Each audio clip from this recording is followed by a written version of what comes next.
আসসালামু আলাইকুম, গ্রান্স একাডেমিতে আপনাদেরকে স্বাগত। আজকে আমরা নির্দিষ্ট একটি অন্তরজ নিয়ে আলোচনা করব।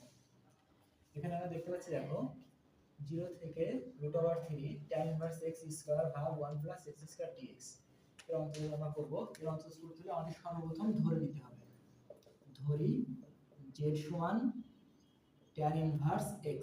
ওকে, এখন আমরা z কে কি করব, x এর সাপেক্ষে অন্তরীকরণ করব। তাহলে dz ভাগ dx, এখানে করে d ভাগ dx tan ইনভার্স x। আমরা কি জানি যে tan ইনভার্স x কে অন্তরীকরণ করলে কত হয়? কে বলতে পারবে?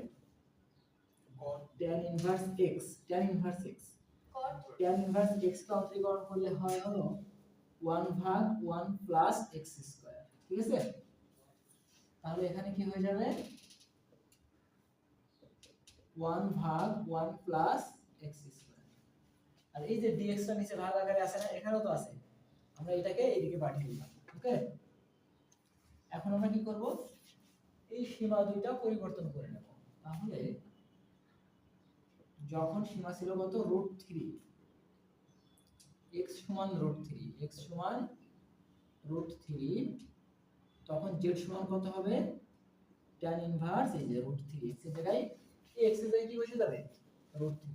এখন বলো তো tan কত ডিগ্রির মান, √3, tan 60 ডিগ্রি মান √3। হ্যাঁ, তাহলে tan 60 ডিগ্রি, 60 কে আমরা কিভাবে লিখতে পারি, পাই ভাগ 3। ঠিক আছে, তাহলে পাই ভাগ 3। আবার একটা সীমা আছে আমাদের, সর্বনিম্ন সীমা, যখন x সমান কত আছে 0, তখন z সমান কত হবে বলো তো, tan ইনভার্স 0। এখন বলো তো tan কত ডিগ্রি মান 0 হয়, 0 আসবে। ঠিক আছে, এখন আমরা এই মানগুলো এখানে বসিয়ে দেব। দেখি তো, এখানে 0, আচ্ছা আমরা মানটা বসাই। তাহলে tan ইনভার্স x, এটা সমান আমরা কত ধরছিলাম, tan ইনভার্স x সমান কত ধরছি, z, তারপরে স্কয়ার। হ্যাঁ, 1 ভাগ 1 প্লাস x স্কয়ার dx, দেখো 1 ভাগ 1 প্লাস x স্কয়ার dx, এটা সমান কি বসানো যাবে, dz। আর মান √3 এর জন্য আমরা মান কত পেয়েছি, পাই ভাগ 3। আর 0 এর জন্য মান কত পেয়েছি, 0। ওকে, এখন এটাকে যোগজীকরণ করলে কত হয়, যোগজীকরণ করলে কত হয়, এটা কি সেম আগেরটা না? তাহলে কি হবে, পাওয়ারের সাথে এক যোগ হবে এবং নিচে বসবে না, 2 প্লাস 1 ভাগ 2 প্লাস 1, সর্বনিম্ন মান আর সর্বোচ্চ মান।